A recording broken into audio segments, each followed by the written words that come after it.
asalaamaaleykum mbokki xarit ñi seetaan suñu émission débat en ligne ci actuthies.com tey nag ñuy dalal kenn ci doomu Thiès ñu gën a ràññee rek ki nga xam ne moo doon waajuram di El Hadj Mamadou Dieng feu Mamadou Dieng nekkoon kenn ci responsable yi nga xamante ne ngànkoon nañu Thiès ak Sénégal à travers le PIT mais également le mouvement entente citoyenne bi nga xamante ne ñëpp gis nañu taxawaayam ci 2014 ginnaaw élection locale yi nga xam ne amoon na fii ci Thiès Nord moom Mamadou Dieng mu jiite woon liste bi fii ak ñoom Awa Doucouré alors li ni mel tey dañuy toog ak Maodo Dieng d'abord dañuy wax Maodo kan mooy Maodo Dieng. waaw salaamaaleykum maa ngi nuyu mbokki Thiès di ziar ñëpp di baalu àq ñëpp ci weeru tedd ñu bokk mu weeru Ramadan di ñaan ci yàlla may ñu dugg ci ak jàmm génn ci ak jàmm te bañ a nekk suñu mujj góor bu ñuy laaj yi kan mooy Maodo Dieng mën naa taxawee ñaari posture Maodo Dieng mën naa nekk jeune boo xam ni dafa nekk tout doomu Mamadou Dieng kenn du ko présenté ci Thiès en même temps Maodo Dieng dafa nekk jeune boo xam ni dafa bokk parti bu ñu naan PIT. Parti de l'indépendance et du travail nekk secteur administratif bu benn national ko koy Maodo Dieng. alors très bien mais tey Maodo sa cursus scolaire tey ñëpp xam nañu Thiès nga jàngee ak li mel. est-ce que mën nga ñëwaat tuuti ci kii boobu. waaw man maa ngi jàngee ci école Cheikh Ibra Fall. bu ñu jógee Cheikh Ibra Fall maa ngi jàngee CM Amadou Kouli Diop. bu ñu jógee Amadou Kouli Diop ñu def lycée Malick Sy après en 2007 ci ñu dugg ci enseignement bi. actuellement présentement maa ngi lycée technique comme surveillant foofu waaw. alors très bien mu nekk parcours bu am solo alors Maodo dañuy wax directement tey taxawaay bi nga xam ne am ngeen ko ci wàllu politique dafa mel ni ginnaaw Mamadou Dieng mu mel ni mouvement entente citoyenne am na ay changements yoo xam ne askan wi ñu bëri ñu ngi ko ci doon xaar li ni mel fan ngeen ci toll. waaw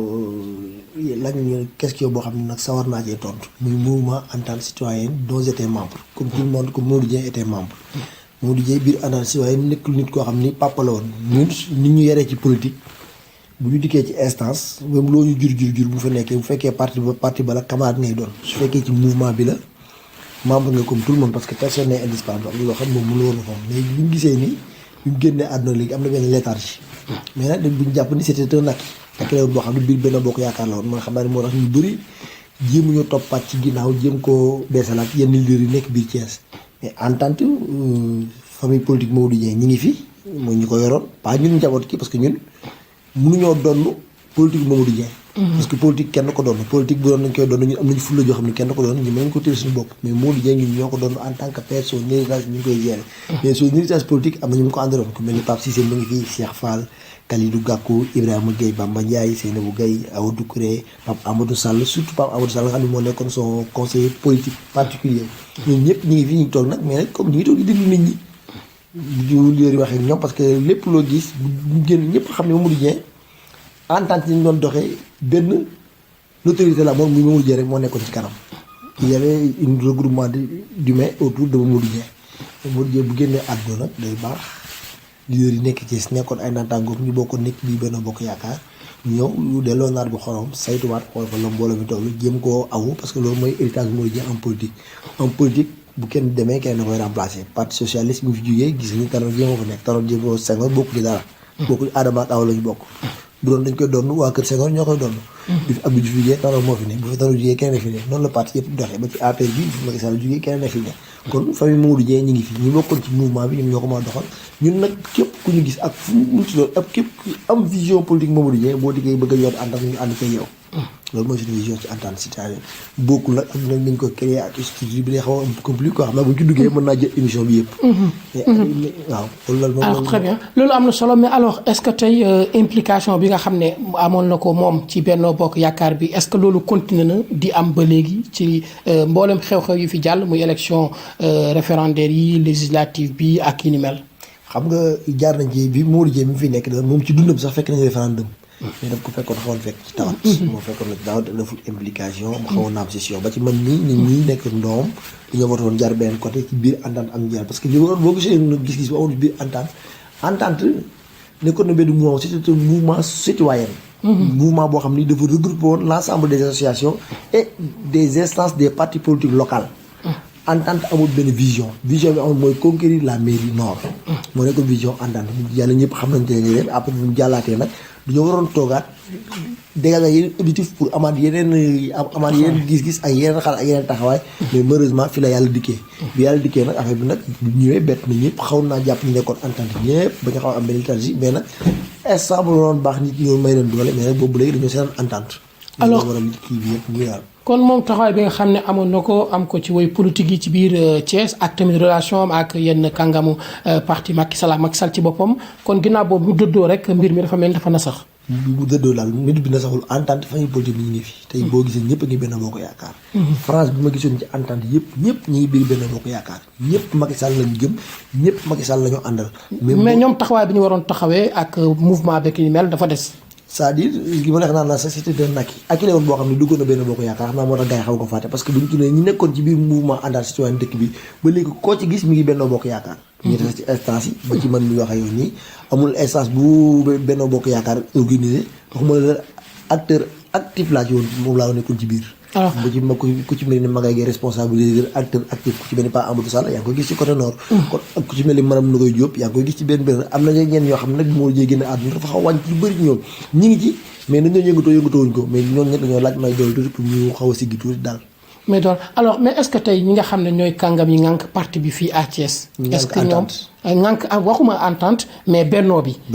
waa APR parce que tey bu ñu wax APR bëri na leader yi fi nekk mais est-ce que tey ñoom est-ce que toppaat nañu njaboot gi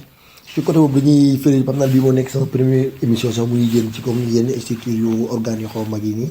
di ci profité di leen remercier di leen sant di leen gërëm parce que boobu ba léegi xam nga ñun mënewuñ sax di wax ci ay télé yooyu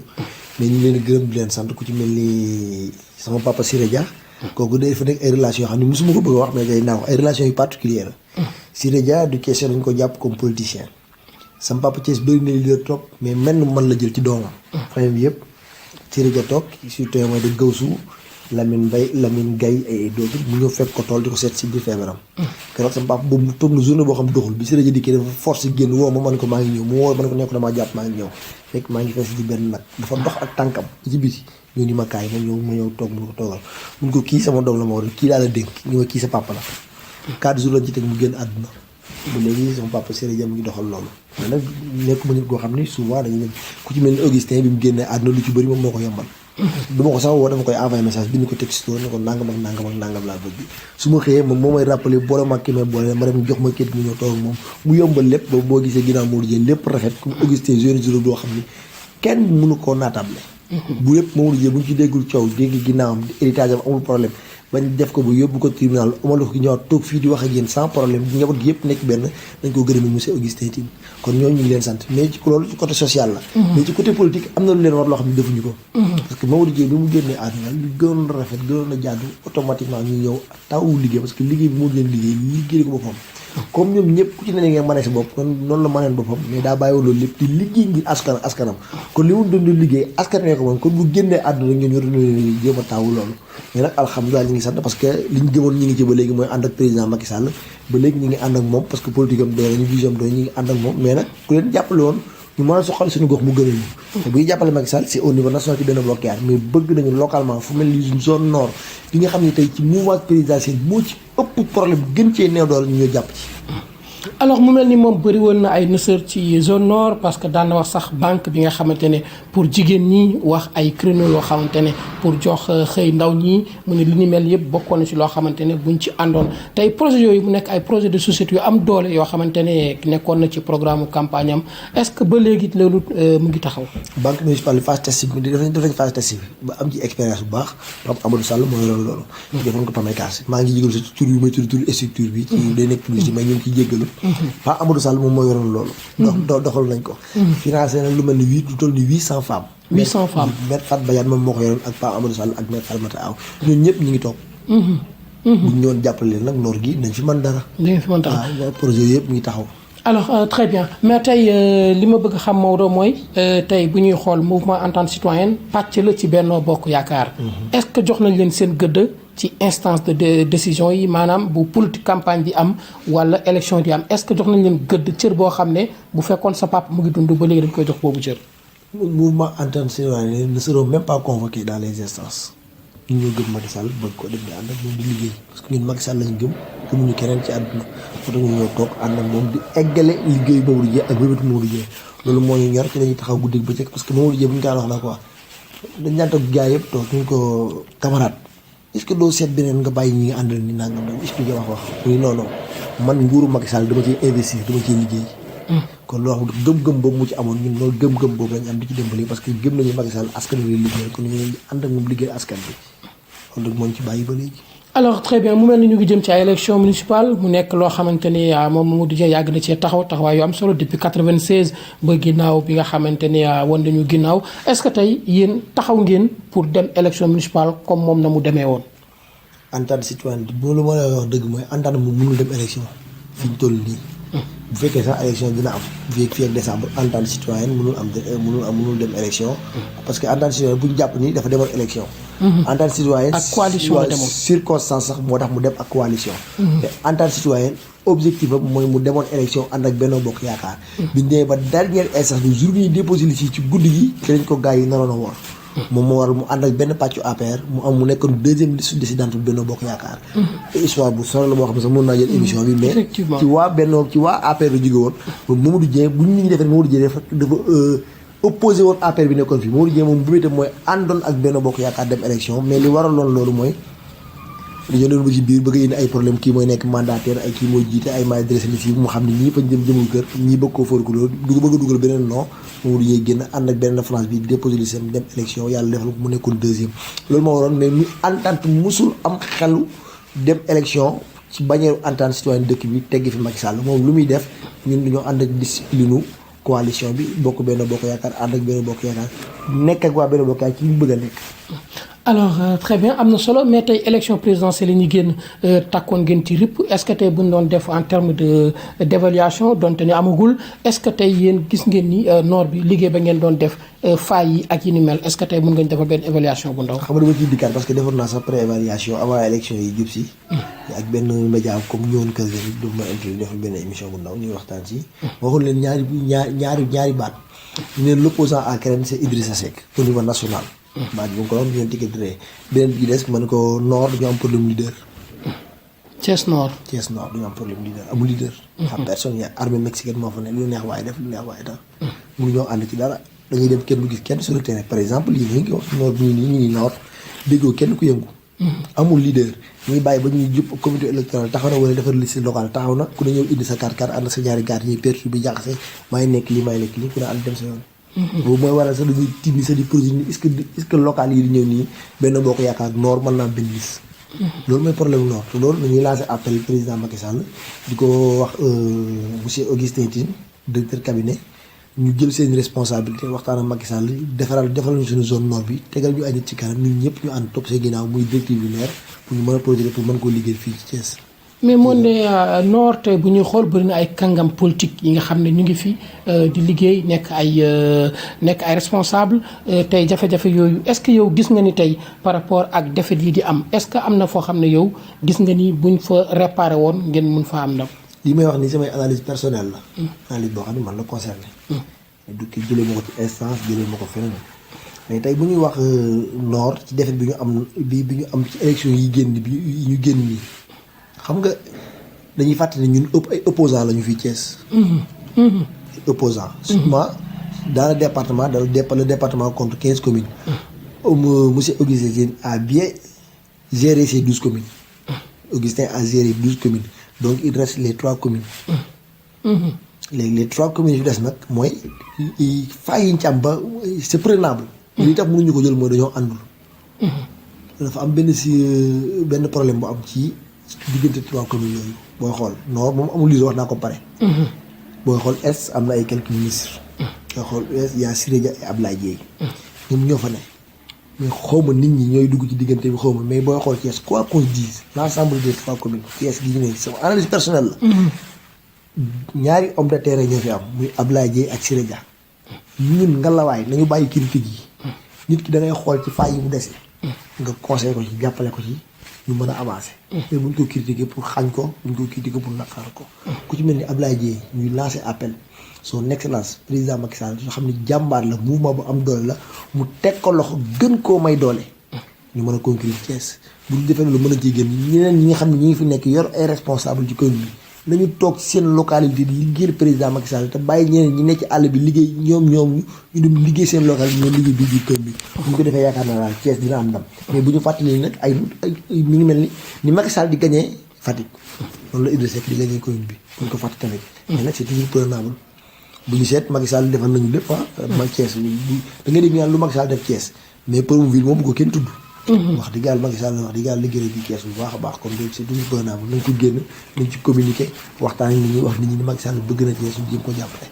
alors très bien xam naa ne bii mooy doon question mujj bi Mamadou Dieng en tant que acteur social mu mel ni ba léegi nit ñi mënuñu ko effacer ci xelam ginnaaw bi nga xam ne dëddu na ñëpp ngi toog koo wax mu ne la Mamadou Dieng Thiès Nord lion de Thiès Nord taxawaay bi nga xam ne amoon na ko ci gàmmu yi màggal yi cant yi génte yi ba ci weeru koor gi Maodo ginnaaw bi nga xamante rek moom génn na àddina li ni mel naka ngeen ko gérer. waaw muy lu naqaree gérer nit ñi bu ñu fàttali ni Mamadou Dieng mi ngi juddoo fii Kër Madiagne la juddoo. mu jàngee fii Iba Katiba def li mu def doom seen kër daara la woon papaam seen bi daara la woon yoon ay ndongo ci kër gi Mamadou Dieng mënul def lu social la xam koo xam yaayam Xadi Wàdd